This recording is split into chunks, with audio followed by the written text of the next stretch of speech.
40 years now, the progressives on the left have been telling the same story to the American people. They tell it in virtually every movie that's made, in every television show that's made, in every news broadcast, but mostly in the movies and television and music. They tell the same story to the American people, and by telling them that same story again and again and again in thousands of different forms, but with the same exact message, they have turned us into a nation that is at least 50% socialist and collective and gets worse every single day.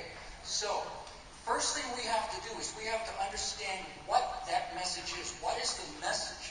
Not just that our kids are being told, but that you're being told, because it's actually even affecting you.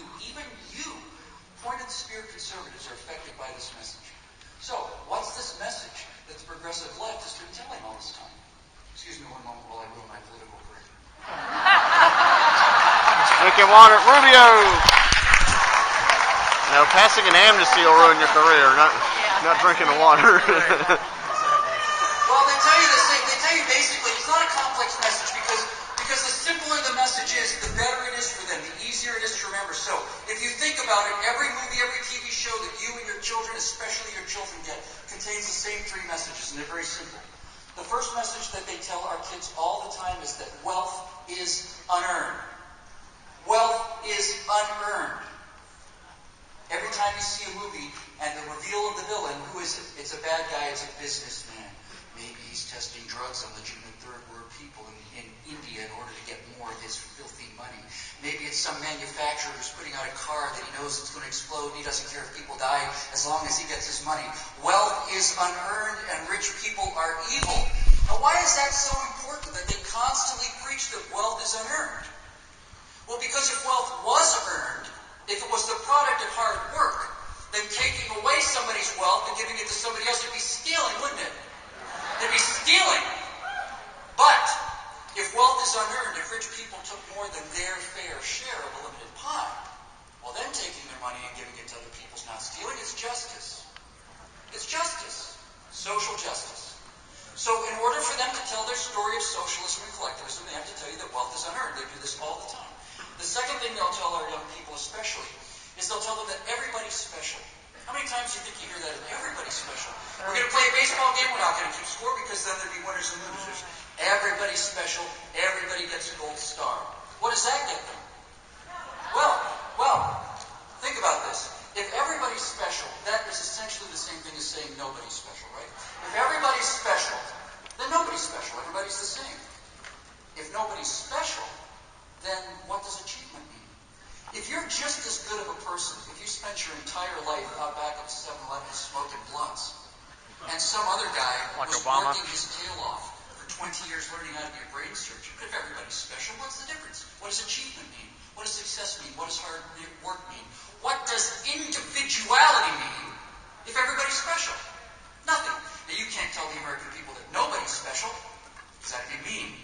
But you can tell them that everybody's special, and that means exactly the same thing. So that's the second thing they tell our kids. And the third thing they tell us all the time is pretty simple too. They say, let us help you. Let us help you. We just want to give you free health care. We want to give you free cars. We want to give you a free phone. Let us help you. Why won't you let us help you? We're just trying to help you. It's those darn Republicans who are trying to stop us from helping you. We just want to help you. Let us help you. All we want to do is help you, give you free food and free clothing and free transportation and free phones. And all we expect in return is all of your money, all of your worth, all of your freedom, all of your work. All you have to do is work one day every other year on the first Tuesday in November. That's the only work we're going to ask of you. Yeah. It's 2 hours of work once every 2 years to go down and pull the lever for us, and then we can continue to help you. It's imprisonment. It's slavery. Yep. So,